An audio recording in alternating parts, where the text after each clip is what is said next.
Hey, true believers. Chris Mack coming at you today with Flashpoint, Batman Night of Vengeance, Issue 1. And this book was absolutely awesome. This is probably one of those series where, I'll talk about when they do the main event book, so Flashpoint was the main event book, and then they'll kind of talk about plots that are happening in other issues, and I'm like, why can't everything just be happening in the main book? Flashpoint, I don't mind. I kind of feel like it was semi-rushed, but to the extent that they took their time and at least gave you like 3 or 4 books to explore the world in its entirety. So there's Aquaman, all sorts. Highly recommend checking them out. But in this one, we have Thomas Wayne as Batman. He's a very much more embittered, broken old man, very much the antithesis of what his son was able to accomplish in the original Earth Zero. So to kind of put this in perspective, Flash messed with time, and now everything is messed up. This was before the launch of the New 52. And I like how this is very noir, faces shadow, and it says, you seem to have anger issues. You're argumentative. It's as if you have a pathological need to take the opposing side of anyone. Meaning any one argument? I agree. Really, Dr. Wayne, that's a start. No, it's not me arguing and proving you wrong. How old are you anyway? I don't think that's an appropriate question.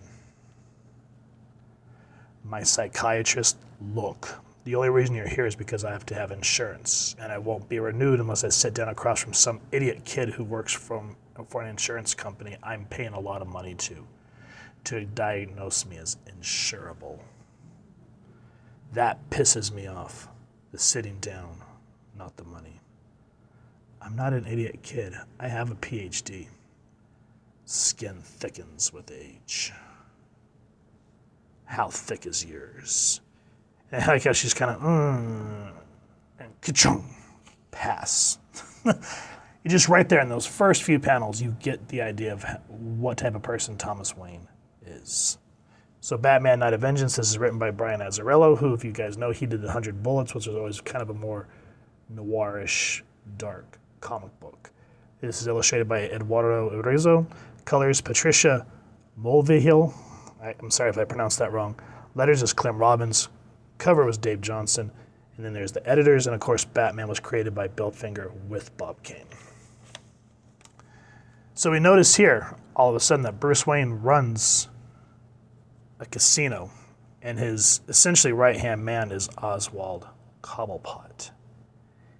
And of course, Oswald's giving him a breakdown, saying that some of the Maroni's kids were in the casino. And he's like, anything I should be concerned about? He's like, well, with Sal dead, they don't pose much of a threat. I think we might be extending too much credit. Now, of course, this comic book decides to do that thing where the pages fold up and makes my life complicated.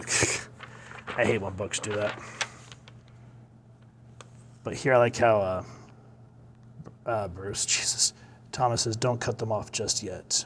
I opened the casino to bring crime to me, to fund its control. And I like how Oswald's like, how's that going? And then the relationship with Jim Gordon is very much different. Jim, sir, go to hell. And I have a funny feeling that, like the way Thomas acts, in a sense, reminds me of a very bittered Batman Beyond Bruce Wayne. But there's reasons why, and we find out through the main Flashpoint book as well as here. Now, Harvey is the DA in this universe.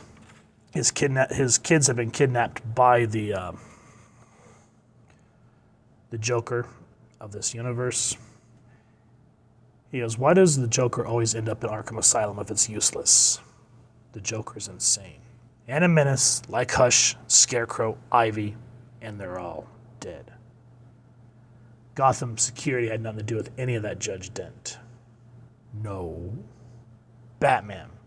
When you sold the idea of privatizing the city's police force, it was with the assurance of being even a more effective way of fighting crime. Whew. So right there you just see how different this world is, and how instead of Two-Face becoming Two-Face, how Harvey Dent is using that anger as a district judge, I think is what he is, or something like that. And then we go into Batman trying to hunt for what dense little girls. And again, look at the noirish, the shadows, the elongatedness of them.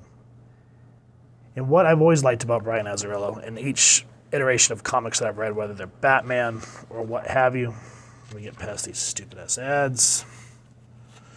I hate when they put shit right in the middle of the book. It's so obnoxious. Is he's able to cut down on dialogue and let the artwork tell the story. I mean, look at the way Killer Croc just rises up above Batman.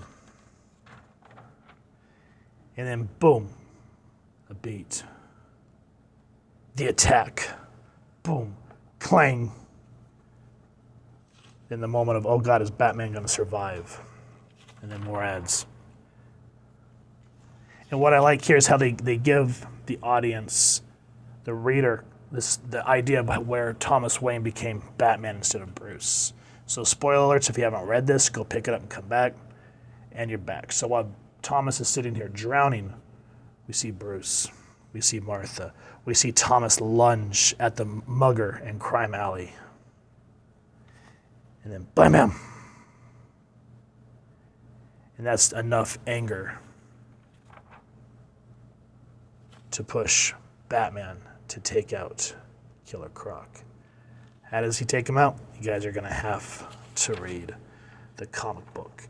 And then as the book comes to a close, we get just the silhouette appearance of who the Joker is in this universe and how he is waiting for Batman. Some great storytelling right here, guys. Yes, Flashpoint was a way to sell books and to reboot the DC universe, but I appreciate that at this time, DC gave everyone kind of the free reign to do whatever they wanted with their characters. And to just see how Thomas, instead of doing the, the humanitarian route that Bruce did and trying to help Gotham, he's essentially just trying to use his wealth to bring crime to him so he can keep it under heel. It's very much a different take and very much a welcome read to the Batman universe. So if you've enjoyed what you've seen, please first and foremost support your local comic shop and pick up a copy. If you've enjoyed this review, we really would appreciate if you take a moment to like, share, and subscribe. Helps the club channel more than you could possibly know. And if you won't mind hitting that fancy little bat bell next to subscribe, that way as we continue to upload content, you guys will get notified. Come to the channel, and we love talking with you all and hearing your thoughts and feedback down in the comments below or our social media pages, which I'll make sure to leave the links down in the description. So with all that said, thank you so much for stopping by. Hope you all continue to have an absolutely amazing day reading, and happy hunting, true believers.